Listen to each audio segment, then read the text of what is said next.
ADGP Ranjith കുമാറിനെതിരെ vigilance അന്വേഷണത്തിന് സർക്കാർ ഉത്തരവായിരിക്കുന്നു എന്നതാണ് ഈ നിമിഷത്തിലെ ഏറ്റവും പ്രധാനപ്പെട്ട വാർത്ത. അനധികൃത സ്വത്ത് സമ്പാദനം അടക്കമുള്ള കാര്യങ്ങളാണ് അന്വേഷണം ഉണ്ടാവുക. ആറാം വിവരങ്ങളായി തുടരുന്നുണ്ട് അനന്തൻ.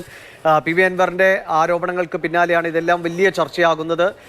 പക്ഷേ മുഖ്യമന്ത്രിയുടെ ഭാഗത്തുനിന്ന് തീരുമാനം വരാൻ ഏറെ സമയം നീണ്ടുന്നു. രാഷ്ട്രീയപരമായും വലിയ വാദപ്രതിവാദങ്ങൾക്കൊക്കെ ഈ വിഷയം കാരണമായിട്ടുണ്ട്. ഈ ആരോപണങ്ങൾക്കുപരിയായി കൃത്യമായ എന്തെങ്കിലും ക്രമമിട്ട രീതിയിലുള്ള പ്രവർത്തനങ്ങൾക്ക് പോലീസിന്റെ ഭാഗത്തുനിന്നോ വിജിലൻസിന്റെ ഭാഗത്തോ എന്തെങ്കിലും ഒരു പ്രാഥമിക പരിശോധനക്കെങ്കിലും മുതിർന്നിരുന്നോ, അതോ എല്ലാം മുഖ്യമന്ത്രിയുടെ തീരുമാനത്തിന് വരെ കാക്കുകയായിരുന്നു?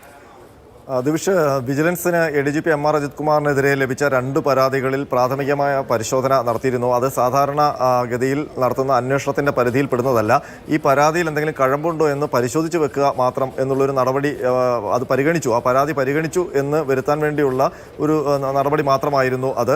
ബാക്കിയെല്ലാം സർക്കാർ തീരുമാനിക്കട്ടെ എന്നുള്ള നിലപാടിൽ തന്നെയായിരുന്നു വിജിലൻസ് ഇന്ന് പകൽ മുഴുവൻ അല്ലെങ്കിൽ ഇന്ന് വരെ ഉണ്ടായിരുന്നത്. ഏതായാലും ഇന്നിപ്പോൾ മുഖ്യമന്ത്രിയുടെ തീരുമാനം വന്നിരിക്കുന്നു, സർക്കാരിൻ്റെ തീരുമാനം വന്നിരിക്കുന്നു. ആഭ്യന്തര വകുപ്പിന്റെ ഉത്തരവ് പുറത്തിറങ്ങിയിരിക്കുന്നു. ADGP അജിത് കുമാറിനെതിരെ വിജിലൻസ് അന്വേഷണം നടത്താൻ സർക്കാർ തീരുമാനിച്ചിരിക്കുന്നു. അതിനുവേണ്ടിയുള്ള പ്രത്യേക സംഘത്തെ നാളെ തീരുമാനിക്കും. അനധികൃത സ്വത്ത് സമ്പാദനവും കവടിയാറിലെ ഭൂമി ഇടപാടും വീട് നിർമ്മാണവും അടക്കമുള്ള സാമ്പത്തിക ഇടപാട് സംബന്ധിച്ച വിഷയങ്ങളാണ് വിജിലൻസിന്റെ അന്വേഷണ പരിധിയിൽ ഉൾപ്പെടുത്തിയിരിക്കുന്നത്. DGP നൽകിയ ശുപാർശ പരിഗണിച്ചുകൊണ്ടാണ് മുഖ്യമന്ത്രി ഇത്തരമൊരു വിജിലൻസ് അന്വേഷണത്തിന് നിർദ്ദേശം നൽകിയിരിക്കുന്നത്.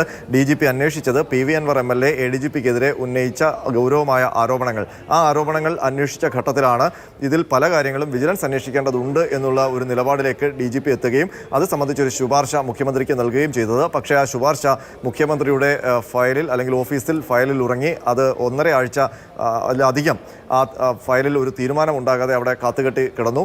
ഇന്നിപ്പോൾ മാതൃഭൂമി ന്യൂസ് അടക്കം വാർത്ത നൽകി വിജിലൻസ് സ്വമേധയാ ഒരു അന്വേഷണത്തിലേക്ക് പോകില്ല എന്നുള്ളൊരു വാർത്ത നൽകുകയും അതിനെ തുടർന്ന് ഒരു രാഷ്ട്രീയ വിവാദങ്ങൾ ഉണ്ടാവുകയും ചെയ്തു. തൊട്ടു പിന്നാലെയാണ് ഇന്നിപ്പോൾ വൈകുന്നേരത്തോടെ ADGP അജിത് കുമാറിനെതിരെ വിജിലൻസ് അന്വേഷണം പ്രഖ്യാപിച്ചുകൊണ്ട് സർക്കാർ തീരുമാനമെടുത്തിരിക്കുന്നത്. ആരൊക്കെയാണ് അന്വേഷണ സംഘത്തിൽ മുൻ SP സസ്പെൻഷനിലുള്ള സുജിത് ദാസിനെതിരെയും അന്വേഷണമുണ്ടല്ലോ. സുജിത് ദാസിന്റെ ഫോൺ സംഭാഷണമൊക്കെ പുറത്തു വന്നതാണ് വലിയ വിവാദങ്ങളായി മാറിയത്. സ്വർണ്ണക്കടത്തുമായി അല്ലെങ്കിൽ അത്തരം തട്ടിപ്പ് സംഘങ്ങളുമായിട്ടൊക്കെയുള്ള ബന്ധങ്ങളൊക്കെ വലിയ തോതിൽ ചർച്ചയായതാണ്. അപ്പോൾ ഈ 2 പേർക്കുമെതിരായ അന്വേഷണം അത് നമ്മൾ ഈ സ്വർണം പൊട്ടിക്കൽ വലിയ അപകടങ്ങൾ ക്ഷണിച്ചു വരുത്തുന്നതും ഒട്ടേറെ പേർ മരിക്കുന്നതുമൊക്കെ കഴിഞ്ഞ കുറച്ച് നാളുകളിൽ കണ്ട് കേരളം ഇങ്ങനെയൊക്കെ നടക്കുന്നുണ്ടോ എന്ന് ഞെട്ടിപ്പോയ ഒരു സമയമുണ്ടായിരുന്നു. അപ്പോൾ അന്നത്തെ കാലത്തേതടക്കം അറിയാത്ത ഒരുപാട് സംഭവങ്ങൾ പുറത്തു വരാനുള്ളൊരു വഴിതെളിക്കൽ കൂടിയാകുമോ, അല്ലെങ്കിൽ കൂടുതൽ കണ്ണികളിലേക്ക് പോകാനുള്ള ഒരു വഴി കൂടി ആയിരിക്കുമോ ഈ വിജിലൻസ് അന്വേഷണം? ശരിക്കും വിജിലൻസ് അന്വേഷണത്തിൽ സാമ്പത്തിക ഇടപാടുകൾ മാത്രമാണ് അന്വേഷണ പരിധിയിൽ വരുന്നത്. അതിനപ്പുറം PV അൻവർ MLA അന്ന് നമുക്കറിയാം വാർത്താ സമ്മേളനം നടത്തുമ്പോൾ ഏതാണ്ട് ക്രൈം ത്രില്ലർ സിനിമയിലേക്ക് കാണുന്ന ഒരു പ്രതീതിയാണ് ഉണ്ടായിരുന്നത്. വലിയ അധോലോക സംഘത്തെ പോലെ മലപ്പുറം മുൻ SP സുജിത് ദാസും ADGP അജിത് കുമാറും പ്രവർത്തിക്കുന്നു. അവർ കരിപ്പൂർ വിമാനത്താവളം കേന്ദ്രീകരിച്ചുള്ള സ്വർണ്ണക്കടത്തിന് കൂട്ടുനിൽക്കുന്നു, സ്വർണം പൊട്ടിക്കൽ നടത്തുന്നു, അതുവഴി വലിയ സാമ്പത്തിക ലാഭമുണ്ടാക്കുന്നു എന്നൊക്കെയാണ് MLA അന്ന് പറഞ്ഞത്.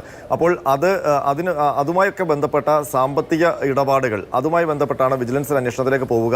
മറ്റ് കാര്യങ്ങൾ, ഗൗരവമായ കാര്യങ്ങൾ അന്വേഷിക്കുന്നത് ഇപ്പോൾ DGP ആണ്. ആ DGP കണ്ടെത്തിയിരിക്കുന്ന കാര്യങ്ങൾ എന്താണ് എന്നുള്ളത് വരും ദിവസങ്ങളിൽ അറിയാം. 1 മാസത്തിനുള്ളിൽ റിപ്പോർട്ട് നൽകാനാണ് മുഖ്യമന്ത്രി നിർദ്ദേശം നൽകിയത്. DGP കഴിഞ്ഞ ഓണത്തിന് തൊട്ടു മുമ്പുള്ള ദിവസം ADGPയെ പോലീസ് ആസ്ഥാനത്ത് വിളിച്ചു വരുത്തി ചോദ്യം ചെയ്തു. ഈ കേസുമായി ബന്ധപ്പെട്ട് ആദ്യമായിട്ടാണ് സംസ്ഥാന പോലീസിലെ ക്രമസമാധാന ചുമതലയുള്ള ഒരു ADGPയെ DGP ചോദ്യം ചെയ്യുന്ന അവസ്ഥയിലേക്ക് കേരള പോലീസ് എത്തുകയും ചെയ്യുന്നത്.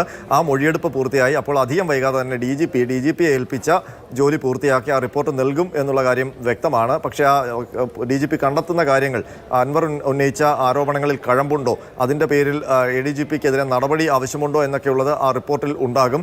അത് കഴിഞ്ഞാൽ ആ റിപ്പോർട്ട് സർക്കാരിലേക്ക് വന്നു കഴിഞ്ഞാൽ അതിലെന്തെങ്കിലും ഗൗരവമായ കാര്യങ്ങൾ DGP കണ്ടെത്തി എന്ന് വന്നു കഴിഞ്ഞാൽ കൂടുതൽ വിപുലമായ ഒരു അന്വേഷണത്തിലേക്ക് കാര്യങ്ങൾ പോകേണ്ടി വരും. ADGPക്കെതിരെ ആ രീതിയിലുള്ള അന്വേഷണവും വേണ്ടിവരും. നിലവിൽ ADGPക്കെതിരെ ആരോപണം ഉന്നയിച്ച മറ്റൊരു വിഷയത്തിൽ കോഴിക്കോട് കേന്ദ്രീകരിച്ച ഒരു അന്വേഷണം നടക്കുന്നുണ്ട്. അത് റിയൽ എസ്റ്റേറ്റ് വ്യാപാരി അല്ലെങ്കിൽ ഇടപാടുകാരനായിരുന്ന മാമി തിരോധാനവുമായി ബന്ധപ്പെട്ട അന്വേഷണമാണ്. അത് ക്രൈംബ്രാഞ്ചിന്റെ നേതൃത്വത്തിൽ ഇപ്പോൾ നടക്കുന്നുണ്ട്. അതിലും ആരോപണ വിധേയനാണ് ADGP അജിത് കുമാർ. അപ്പോൾ വിജിലൻസിന്റെ അന്വേഷണം നടക്കുന്നു, ക്രൈംബ്രാഞ്ചിന്റെ ഒരു അന്വേഷണം ഒരു ഭാഗത്ത് നടക്കുന്നു, DGP തലത്തിലുള്ള ഒരു അന്വേഷണം മറ്റൊരു ഭാഗത്ത് നടക്കുന്നു. അപ്പോഴും ക്രമസമാധാന ചുമതലയുള്ള ADGPയായി അജിത് കുമാർ തുടരുന്നു. ഒപ്പം RSS നേതാക്കളെ കണ്ടതുമായി ബന്ധപ്പെട്ട രാഷ്ട്രീയ വിവാദവും ആ ആരോപണവും കൂടി വീണ്ടും നാളെ മുതലൊക്കെ വലിയ രാഷ്ട്രീയ പ്രതിഷേധങ്ങൾക്ക് കൂടി കാരണമാകാൻ സാധ്യതയില്ല. കാരണം ഇത്രയും വിജിലൻസ് അന്വേഷണം പ്രഖ്യാപിക്കപ്പെട്ട നിയമിക്കപ്പെട്ടിട്ട് പോലും ക്രമസമാധാന ചുമതലയിൽ അദ്ദേഹം തുടരുന്നത് പ്രതിപക്ഷത്തു നിന്നൊക്കെ വലിയ എതിർപ്പിന് കാരണമാകുമല്ലോ. തീർച്ചയായിട്ടും അതിൽ സർക്കാർ ഇനി എന്ത് വിശദീകരണമാണ് നൽകാൻ പോകുന്നത് എന്നുള്ളത് കണ്ടറിയേണ്ടതുണ്ട്. കാരണം ഇതുവരെ എം.ആർ. അജിത് കുമാർ ആരോപണം നേരിടുന്ന ഒരു IPS ഓഫീസർ, ഒരു ഉന്നത ഓഫീസർ ആയിരുന്നു. പക്ഷേ ഈ നിമിഷം മുതൽ അങ്ങനെയല്ല.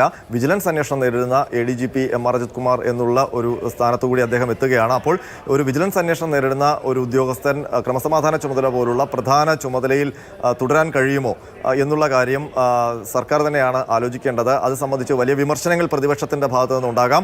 എം.ആർ. അജിത് കുമാർ ഇപ്പോഴും ADGP ക്രമസമാധാനം ചുമതല എന്ന സ്ഥാനം വഹിക്കുന്നതിൽ CPI കടുത്ത അതൃപ്തിയിലാണ്. അവർ ഇന്നുകൂടി ജനയുഗത്തിലെ ലേഖനത്തിലൂടെയും അതിനുശേഷം പ്രകാശ് ബാബു നേരിട്ട് മാധ്യമങ്ങളിലൂടെയും ഒക്കെ അനിഷ്ടം വ്യക്തമാക്കിയിട്ടുണ്ട്.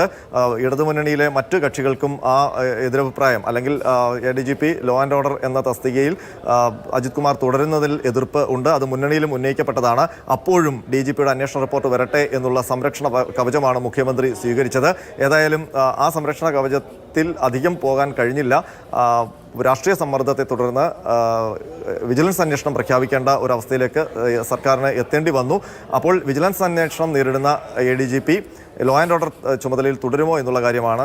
അങ്ങനെ ഒരു തീരുമാനത്തിൽ ഉറച്ചു നിൽക്കുമോ സർക്കാർ എന്നുള്ളതാണ് ഇനി അറിയാനുള്ളത്. ശരിയാണ്. ഏറ്റവും പ്രധാനപ്പെട്ട വാർത്തയുടെ വിശദാംശങ്ങളാണ് ആർ. ദിവസം നൽകിയത്. ADGP M R. അജിത് കുമാറിനെതിരെ വിജിലൻസ് അന്വേഷണത്തിന് സർക്കാർ ഉത്തരവായിരിക്കുന്നു.